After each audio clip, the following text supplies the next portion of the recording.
Oh, well, this is exciting. Earlier today, we're being told tourists and National Trust rangers saw the legendary fin disappear into a magical doorway within the rock face here at the Giant's Causeway. A drone flying over Ireland's Giant's Causeway captured something that shouldn't be possible. For just 10 seconds, the camera recorded a massive slab of basalt, sliding open like a door in the middle of a solid cliff. No cracks, no hinges, just rock moving on its own. The stone opened slowly, held there for a moment, and then sealed itself shut as if nothing had ever happened. But when investigators scanned the exact spot with sonar, they discovered something hidden behind the rock. A hollow chamber buried deep inside the ancient volcanic cliff. And inside that chamber were tall shapes standing perfectly upright in complete darkness. Figures somehow trapped inside 60-million-year-old basalt. They weren't lying down. They weren't broken. They were standing, as if they were already there when the molten rock cooled around them. Authorities have never released the scans. The area was quietly restricted soon after, and the monitoring sensors placed near the cliff have reportedly detected movement behind the stone, which raises one terrifying question. If something is still moving behind that door, what exactly is sealed inside the rock? Let's find out. The day the rock moved. The Giant's Causeway sits on the north coast of County Antrim, Northern Ireland. Roughly 40,000 interlocking basalt columns rise from the shoreline, formed during the Paleogene period when massive volcanic eruptions sent lava across the landscape. As that lava cooled over 50 to 60 million years, it contracted and fractured into hexagonal pillars. Ancient Irish legend tells it differently. A giant named Finn McCool built the causeway stone by stone to cross the sea and fight his Scottish rival. Tourists come for both stories, but neither version, the scientific one nor the mythological one, accounts for what happened that afternoon. The man who launched the drone was not looking for anything unusual. He was a tourist with a camera drone and a social media account. He wanted aerial footage of the columns from a higher angle, something worth posting. The drone lifted off, climbed above the cliff face and swept along the formation. Waves crashing below. Tourists scattered across the rocks in bright jackets. Hexagonal pillars stretched toward the water in every direction. Standard footage. Beautiful, but standard. Then, on the eastern face of the formation, near a cluster of tightly packed columns that rose higher than the surrounding rock, something changed. A section of basalt began to move. Not crack, not crumble from erosion or thermal stress. It moved outward in a single, smooth, controlled motion, like a door swinging open on a hinge that had been oiled yesterday. The movement was deliberate. It was precise, and it was completely silent. Park Ranger Thomas Brennan was standing 40 meters from the cliff face when it happened. He grabbed his radio and tried to call it in, but his hands were shaking so violently he dropped it twice before getting a transmission through. His voice cracked on the word, door. He told dispatch the rock opened outward, smooth and controlled, and that it looked like the mountain was exhaling. 3 other witnesses on the ground confirmed the same thing. The slab held open for 11 seconds, then slid back into the cliff face and sealed itself shut. And get this. Before the stone moved, at least 4 people reported hearing a sound coming from deep inside the rock, a low rhythmic pulsing, slow and steady like breathing. When investigators pulled the drone footage and examined it frame by frame, every timestamp was intact. No edits, no cuts, no digital artifacts. The footage was clean, but here's what stopped them cold. In the frames after the door sealed shut, there was no gap, no hairline fracture, no visible seam of any kind. The basalt looked completely solid, as if the slab had never separated from the cliff at all. Something opened in that rock face. Something closed it, and the stone erased every trace that it had ever happened, except the drone was watching what they found behind the door. So, here's the deal. Investigators didn't simply review the footage, they arrived with equipment. Ground-penetrating sonar was used across the section of cliff where the movement appeared. The team expected to discover a shallow cavity, maybe a natural void in the basalt formed by a trapped gas pocket millions of years ago. Normal geology. Simple explanation. That is not what they discovered. Dr. Margaret Sullivan, a geologist from Queen's University Belfast, was the first to analyze the sonar returns. She opened the first scan on her laptop, leaned forward, and didn't move for nearly an hour.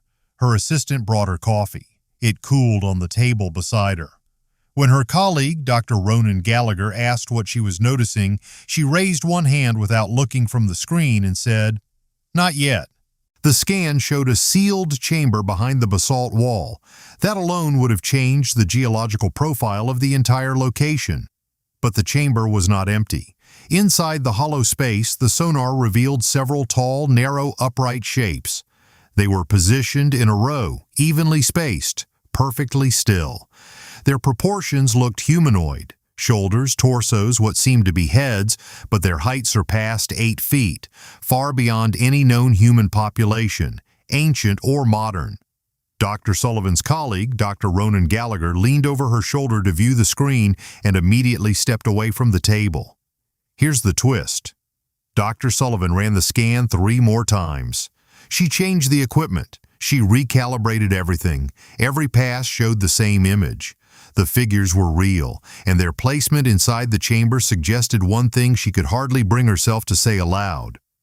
Basalt does not form around objects in perfect upright positions unless those objects were already standing before the rock solidified.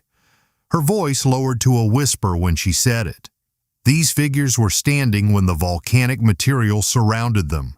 They did not fall. They did not try to escape. They remained in place and allowed 60-million-year-old lava to seal them inside the earth. Let that settle in. Something stood upright in a line, evenly spaced, and waited while molten rock surrounded them. Willingly, deliberately, arranged like soldiers expecting a command that never arrived. But it gets worse. When the sonar team packed their equipment that evening, the lead technician, a man named Declan Foley, who had handled subsurface imaging jobs for 14 years, asked to be reassigned.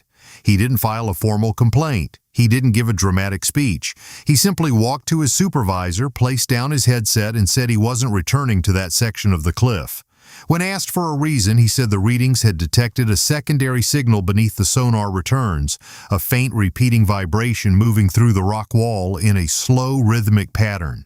He said it sounded biological. He said it sounded like something behind the wall was breathing, and he said it felt like whatever was producing that sound knew the equipment was there. If this is giving you chills, hit subscribe right now, because what comes next is the part they tried to hide: the pattern. Ireland is not the only place where sealed stone shifts on its own. At the ancient necropolis of Myra in southern Turkey, hundreds of Lycian tombs carved into steep cliff faces more than 2,000 years ago show signs of doors being sealed again from the inside. Scratch marks and fingernail grooves carved into solid rock by hands that should have been dead. The Lion Tomb contains 11 life-size stone figures with traces of organic material trapped inside them. Material that should not exist unless something biological was present when the stone was shaped. And here's the strange part. Scorch marks have been discovered inside chambers that were sealed for centuries, chambers with no oxygen. Fire burned where fire should have been impossible. In Mammoth Cave, Kentucky, the longest cave system on Earth at over 420 miles, passages that were opened during one expedition are discovered sealed during the next. Mummified remains thousands of years old have been found deep inside the system, some arranged as though they knelt down and chose to die in the darkness rather than leave. Stone formations move between visits, and explorers have recorded faint whispering sounds in chambers confirmed as empty. Sounds that audio analysts cannot connect to any known language. Doors move in Ireland. Tombs seal themselves again in Turkey. Passages rearrange in Kentucky. This is not a coincidence. This is a pattern. The breathing gets louder. After the sonar results were recorded, authorities moved quickly and they moved quietly. Access to the eastern section of the Giant's Causeway Formation was restricted. No public announcement, no press release, just a rope barrier and a vague reference to geological instability. But the sensors that the investigation team had embedded in the rock face were never removed. They are still transmitting. Dr. Eimear Maguire, an environmental monitoring specialist contracted by the Northern Ireland Department for Infrastructure, was assigned to examine the sensor data 3 months after the initial event. She expected ambient geological noise, thermal expansion, tidal pressure, routine readings from a 60-million-year-old rock formation doing what rock formations do. Here's the truth. The readings were not routine. The sensors were detecting a repeating vibration pattern behind the basalt wall. Low frequency, steady interval, the same slow rhythmic pulse that Declan Foley had reported on the night of the sonar sweep. Only now it was stronger. Dr. Maguire pulled 6 months of continuous data and layered the readings on a timeline. The pattern had not only continued, it had accelerated. The interval between pulses had shortened by nearly 12% over a 6-month period. Whatever was creating that vibration was becoming more active. On 3 separate occasions, the vibration intensity spiked sharply, and each spike matched exactly with a time when maintenance workers were physically present near the restricted section. The first spike occurred when 2 workers approached to check the rope barrier. The second happened during a nighttime equipment check.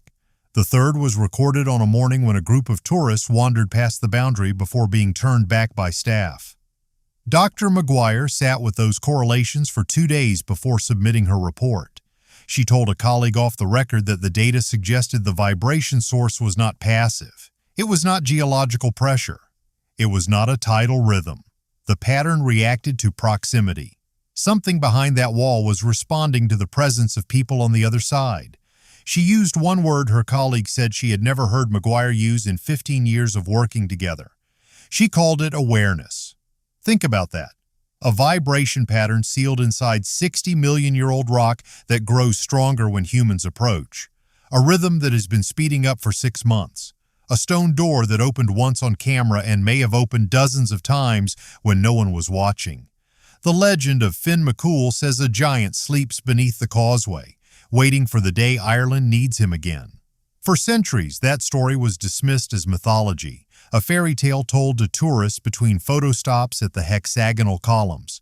But the locals who live near the causeway, the ones who walk those cliffs at dawn before the tour buses arrive, they don't speak about Finn McCool the way the brochures do. They talk about him the way you talk about something you're not completely sure is still sleeping. Some of them say they've heard the breathing themselves late at night when the wind fades and the sea grows quiet, a low, steady rhythm rising from the rocks, always from the same section, always from behind the stone that moved. The sensors are still running. The data is still streaming. The vibration pattern has not stopped, and the intervals between pulses continue to shorten. 3 weeks ago, a fisherman anchored near the base of the eastern cliff face reported hearing something he described as slow, heavy breathing rising from the rocks just above the waterline. He said it sounded close. He said it sounded patient. He pulled the anchor and left. He hasn't returned. We discovered this footage.